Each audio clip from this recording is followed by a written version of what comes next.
Well, this is a series of pictures of the things I saw when I went to Yuma this past few days on the 8th and 9th of September. What you first see here are a couple of old tractors from about 1915. I know one of the tractors was made out of a 1918, I think it was 1918 model T Ford. These were not made at a factory. You could buy a kit and take an old car, would have been a Ford car, and make your own tractor. So it's a wonder that they still run, but they do. They're still able to show up in parades. The picture coming up is that of a Model T bus, I guess you could call it, and the Yuma old thrashers own that particular vehicle.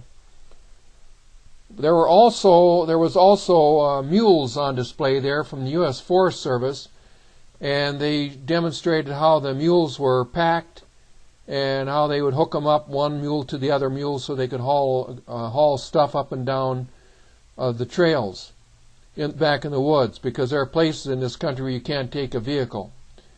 And these are actually baby mules, little guys, I suppose a couple of months old at most. Now we see actually the mules as one mule is hooked behind another.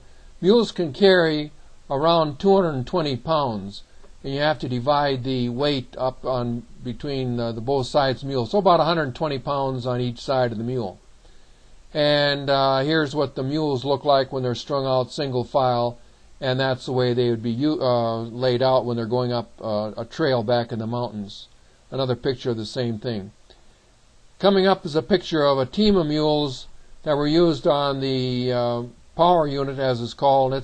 It's a piece of equipment that goes round, and mules and horses turn it going round to provide power for something. In this case, it was a piece of equipment that husked corn.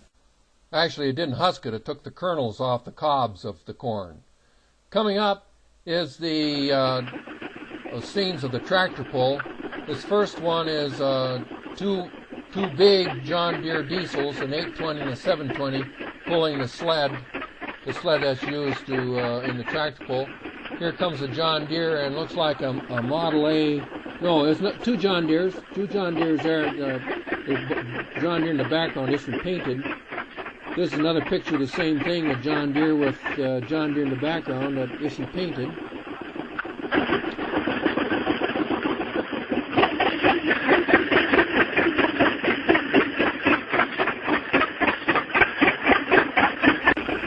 Now here's a picture coming up of a farm-all tractor pulling with a little bitty Alice Chalmers. Again, we don't care whether it's a big tractor, a little tractor, or two little tractors or two big tractors. The idea is the two tractors have to work together. That's the main thing.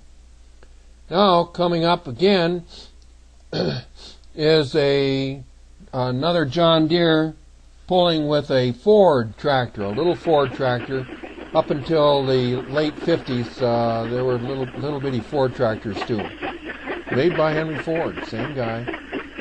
And finally, now coming up for the last picture is the same picture of the two big diesel John Deeres from about 1960. I didn't get to take my tractor this year. I borrowed a pickup here in Colorado Springs. I drove it up to Wellington to get my tractor. I got my tractor ready to go, ready to load, and then when I tried to plug in the electric system from between the trailer and the pickup, they wouldn't match up. So I had to leave the tractor. I put the tractor away, put the trailer away, and leave it, and then I just had to go by myself with without benefit of taking a tractor up. I tried to get an adapter to plug in the trailer to the pickup, but there just wasn't enough time. It was already after stores were closed on Friday night, and I was supposed to leave at 7 o'clock Saturday morning. So there just wasn't any time to resolve this issue. If I'd had a full day, I could have found something that would have worked. Well, better luck next time. I'm hoping I can get to cider days.